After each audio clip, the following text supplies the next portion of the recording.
ناظرین آداب 21 فروری 2026 مطابق 3 رمضان کے اودنامہ وائس ایڈیشن میں آپ کا خیر مقدم ہے۔ آپ سماعت فرمانے جا رہے ہیں اودنامہ میں شائع اہم خبروں کے خاص حصے۔ سپریم کورٹ نے جمعے کے روز ایک اہم حکم جاری کر کے کلکتہ ہائی کورٹ کو مغربی بنگال میں ووٹر لسٹ کی خصوصی جامع نظر ثانی یعنی SIR میں مدد کے لیے موجودہ اور سابق عدالتی افسران کو تعینات کرنے کی ہدایت دی ہے۔ چیف جسٹس سوریہ کانت، جسٹس باگچی اور جسٹس NV انجاریہ پر مشتمل بینچ نے فیصلہ سناتے ہوئے ریاست میں تشدد کے مبینہ واقعات پر اسٹیٹس رپورٹ بھی طلب کی ہے۔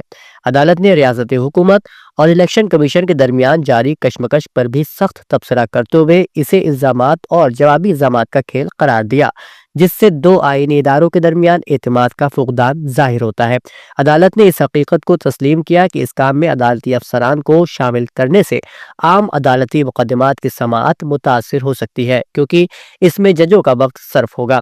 واضح ہے کہ مغربی بنگال میں ووٹر لسٹوں کی خصوصی جامع نظر ثانی یعنی SIR کے دوران 4 لاکھ سے زائد ووٹرز کے دستاویزات کو نااہل قرار دیے جانے کے بعد حتمی فہرست میں 10 لاکھ سے زیادہ ناموں کی کمی کا امکان ہے۔ وزیر اعظم نریندر مودی نے جمعے کے روز قومی دارالحکومت میں منعقدہ اعلیٰ سطح کی میٹنگوں کے دوران مصنوعی ذہانت یعنی AI کو جامع اور ترقیاتی مقاصد کے لیے وقف کرنے کے ہندوستان کے عزم پر زور دیا۔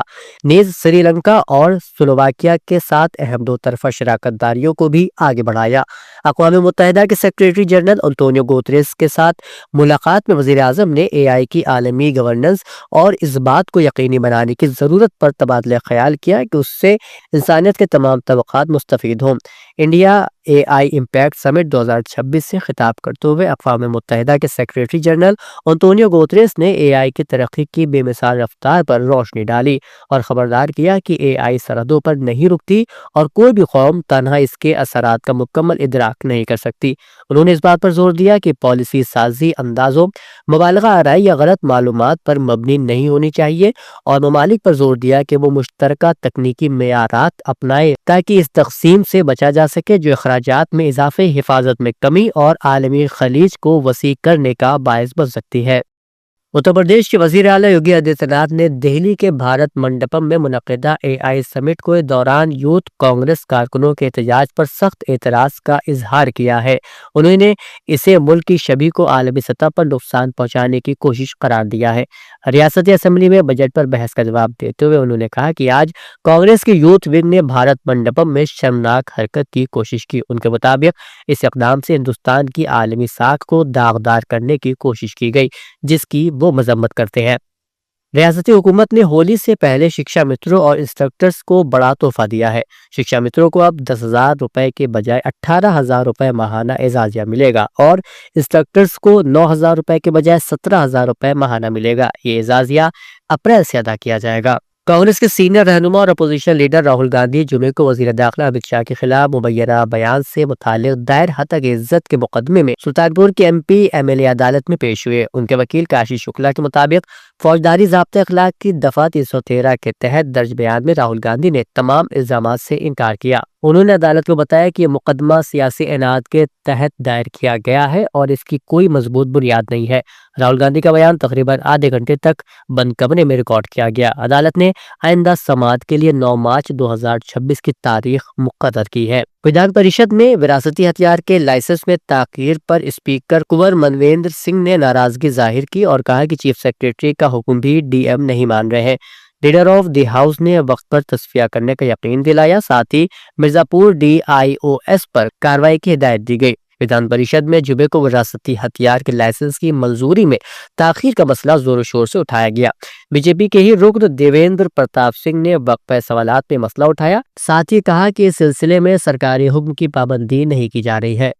اتر پردیش کے نائب وزیر اعلیٰ اور قانون ساز کونسل میں قائد ایوان کیشو پرساد موریہ نے جمعے کو کونسل میں حکومت کی کامیابیوں اور بجٹ کی دفعات پر بحث کرتے ہوئے کہا کہ ڈبل انجن حکومت کی قیادت میں ریاست ترقی، بہتر حکمرانی اور عوامی فلاح کے میدان میں ملک میں نمایاں مقام حاصل کر چکی ہے۔ انہوں نے کہا کہ مرکزی اور ریاستی حکومت کی اسکیموں کے مؤثر نفاذ سے اتر پردیش نے کئی اہم منصوبوں میں پہلا مقام حاصل کیا ہے۔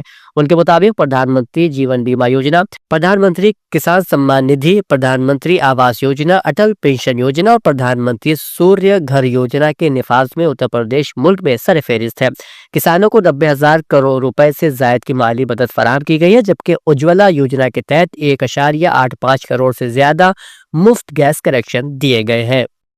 اتر پردیش اسمبلی میں بجلی کی فراہمی، نجکاری اور اسمارٹ میٹر کے معاملے پر زبردست ہنگامہ آرائی دیکھنے میں آئی۔ وقفہ صفر کے دوران سماجوادی پارٹی کے اراکین نے ریاست میں مناسب بجلی سپلائی نہ ہونے، شرحوں میں اضافے اور اسمارٹ میٹر کے نام پر صارفین کو ہراساں کیے جانے کا الزام عائد کرتے ہوئے حکومت کو کٹہرے میں کھڑا کیا۔ سماجوادی پارٹی کے رکن رام سنگھ پٹیل نے کہا کہ اس وقت جاری بجلی کٹوتی سے اندیشہ ہے کہ شدید گرمی کے دوران حالات مزید بگڑ سکتے ہیں۔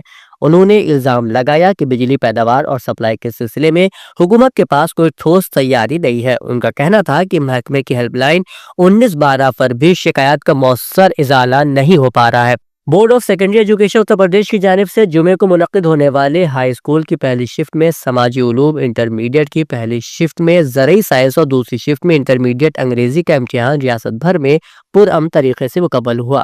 امتحان کے دوران دونوں شفٹوں کو ملا کر 51,22,005 امیدواروں میں سے 48,23,046 شریک ہوئے، جبکہ 2,98,959 امیدوار غیر حاضر پائے گئے۔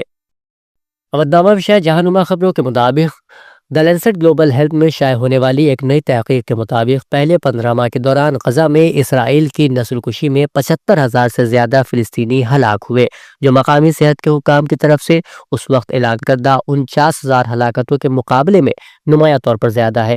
نظر ثانی شدہ تحقیق میں یہ بھی بتایا گیا کہ اس مدت کے دوران پرتشدد ہلاکتوں میں 56.2% خواتین، بچے اور بزرگ تھے۔ یہ تناسب غزہ کے محکمہ صحت کی رپورٹنگ کے ساتھ عمومی طور پر ہم آہنگ ہے۔ یہ مطالعہ فلسطینی centre for policy and survey research نے تیار کیا اور رائل ہالوے یونیورسٹی آف لندن کے مائیکل ایسپاگیٹ کی قیادت میں کیا گیا، جس میں 30 دسمبر 2024 سے شروع ہونے والے 7 روزہ دور میں 2,000 فلسطینی گھروں کا سروے شامل تھا۔ امریکی صدر ڈونلڈ ٹرمپ نے غزہ کی تعمیر نو اور استحکام کے لیے پہلے امن بورڈ کے اجلاس میں $17 بلین سے زائد کے وعدے حاصل کیے ہیں۔ ٹرمپ اور ان کے سینئر ڈپلومیٹ مارکو روبیو نے اشارہ دیا کہ امن بورڈ عالمی تنازعات میں ثالثی کے لیے ایک وسیع تر پلیٹ فارم کا کام دے سکتا ہے۔ امن بورڈ کے اسٹریٹجک ویژن کو بیان کرتے ہوئے روبیو نے 45 سے زائد ممالک کے رہنماؤں اور نمائندوں سے کہا کہ غزہ کی صورتحال کو موجودہ ڈھانچوں کے تحت حل کرنا ناممکن تھا، لہٰذا ہم نے اقوام متحدہ سے رجوع کرتے ہوئے اس گروپ کو بنانے کے لیے اقوام متحدہ کی منظوری حاصل کی اور ان ممالک کو اکٹھا کیا تاکہ ایک بہت ہی خاص اور منفرد حل اس مخصوص مسئلے کے لیے نکالا جا سکے۔ اعلیٰ امریکی سفارتکار نے امید ظاہر کی کہ امن بورڈ عالمی تنازعات میں ثالثی کے لیے ایک وسیع تر پلیٹ فارم کا کام دے سکتا ہے۔ امریکی وزیر خارجہ مارکو روبیو نے اماراتی وزیر خارجہ شیخ عبداللہ بن زائد سے ملاقات کی ہے۔ امریکی محکمہ خارجہ کے مطابق دونوں وزرائے خارجہ کی اس ملاقات میں غزہ امن منصوبے پر گفتگو کی گئی۔ امریکی وزیر خارجہ مارکو روبیو رواں ماہ اسرائیل و عرب ممالک کا دورہ کریں گے۔ مارکو روبیو نے عرب امارات کی جانب سے غزہ کے لیے $2 ارب تعاون پر اظہار تشکر کیا ہے۔ اودنامہ میں شائع مضامین کو مکمل طور پر پڑھنے کے لیے اودنامہ.com پر وزٹ کریں۔